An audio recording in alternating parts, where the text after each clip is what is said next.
I never thought I'd say this, if I'm honest, but he's back, guys. The besto friendo has returned. Let's go! But it's not all peaches and cream this chapter. Like always, I'll be going over the chapter briefly before giving more of my thoughts towards the end. But without further ado, let's talk JJK 259. The chapter opens up with Kamo, Choso, and Yuji in a flashback as we pretty much see why Kamo clears Choso when it comes to breaking down and teaching the fundamentals of blood manipulation. We find out from Yuji that he'll be switching bodies with Yuta during the month of training.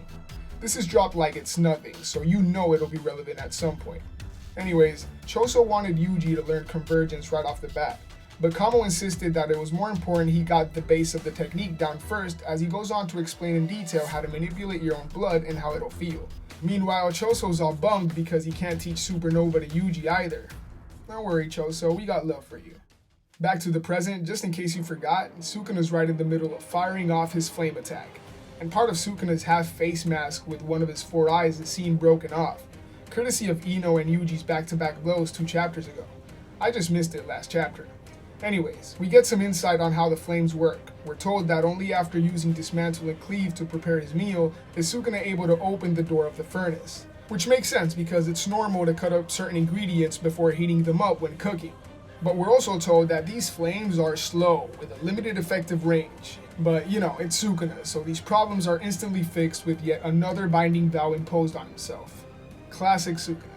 Of course, we don't know what Sukuna gives up, but we know that anything slashed in this domain essentially burns exactly like if it were getting hit directly by the flame. And because the domain is sealed, it pretty much becomes a literal furnace inside. We get a quick cut of Urame and Hikari, with Urame anticipating victory as we see the fire arrows shot.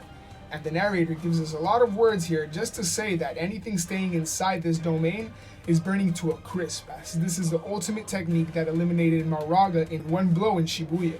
Apparently he couldn't use it versus Gojo because all the constant changes to his domain wouldn't allow him to manifest the full power of the furnace, also known as Kamino.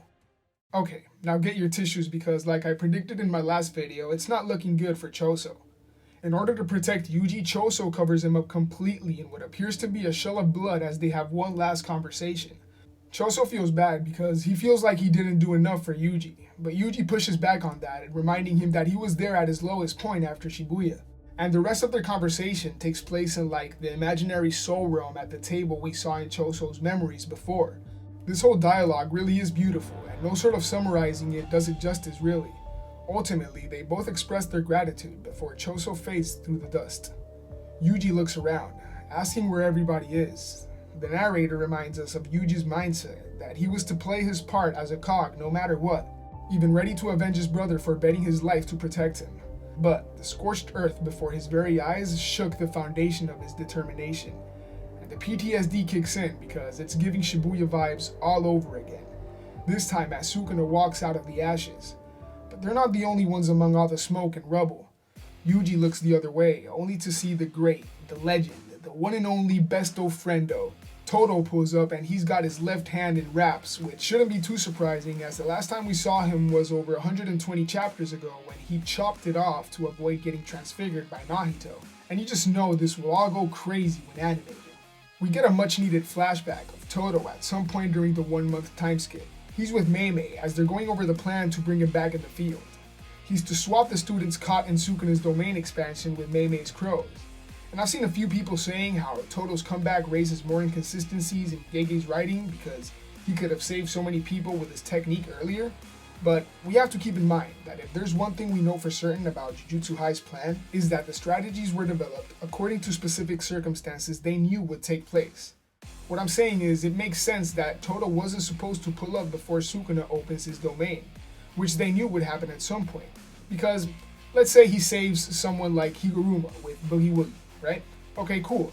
Higuruma's alive, but then they would have shown that hand to Sukuna, which he would have most likely been able to take care of at full health. And ain't no way Todo's going in before Ueyui either. Meimei would agree, so yeah. To be fair, his entrance here does make perfect sense. However, what doesn't make as much sense, at least not yet in my opinion, is why he's been away from the rest of the students this whole time. Or at least why have we not had any indication of what he's been up to. But we'll get to that in a minute, and I'll keep my theories for the end since there's more. Mei asks Todo if he's sure his Boogie Woogie's up for the task, and he says he's not sure, but he feels the pulse of his curse technique. And look, Todo says here that Yuji shouldn't know about their plan because just like stated about Sukuna's fingers back in the Origin of Obedience arc, it's the resonance between Sukuna and Yuji that worries Todo, as he believes that Sukuna could get some insight on their plan this way. And I don't know if this is just a 5300,000 IQ play by Todo, insane foreshadowing, or just total bullshit from Gege, since we've seen so far that besides somewhat predictable moves he saw coming, Sukuna wasn't able to suspect much of what the gang did or came up with during the last month. Anyways, Todo goes on saying they'll keep his move a secret, just like the details behind Yuta's plan. Interesting. And the narrator goes on to reveal that Todo spent time fine-tuning his technique alongside Yuta. He's not completely sure of the state of their comrades, but there just wasn't enough time to tell Yuji all of this right now. But once again, Todo says just enough to encourage Yuji to keep fighting. Bro's really the type of friend everyone needs in their life, because just like that, we're so back. The goated duo of Yuji and Todo get battle ready, about to charge at Sukuna as it's revealed that after the insane domain and using flames, for the moment, Sukuna is in a state where he's unable to use his curse technique, and the brotherly bonds link on the path to victory. Man, what a chapter. The whole thing's a great callback to Shibuya, and though we need more answers, there was no better way to bring back Todo. But let's talk about his comeback for a minute. Or more so, what the hell has he been doing this whole time? After being out of the story for so long and now written back in with a clear purpose, there's most definitely a reason why he was kept away for this long since Shibuya. I believe we get some hints. I know I'm definitely not the only one that believes the word selection of resonance when Todo talked about his CT coming back was no coincidence. And what would be worthy of more secrecy than Todo, perhaps with the book on the soul before giving it back to his sensei Yuki, is staying with a Nobara who's still on the verge of death but being kept alive somehow. Yeah, I'm a coper, and to be fair, I'm really 50-50 on this, but it's worth thinking about because I really can't come up with much else. This is also because Yuta is said to have had a secret plan, which we most likely haven't seen either.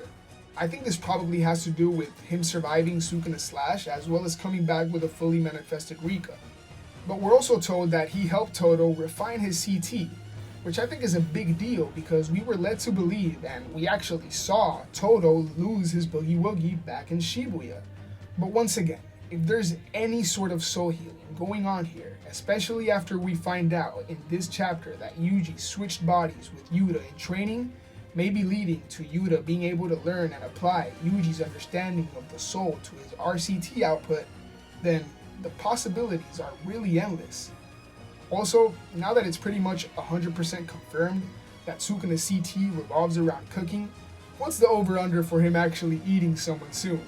I mean, like I said, you cut your meal to prep it, you heat it, and then you eat it, right? Okay, I'll stop. At the end of the day, it's good to see the undefeated duo back together after such a long time. And the ongoing brother theme is really paying off as we see the one who devoured his twin brother in the womb for power face off against the one who is empowered by the brothers he never thought he had. But no way to know what happens now till next week. Will Todo ask Sukuna what type of girls he's into? Sukuna's unable to use his CT now, so he should be at an absolute low.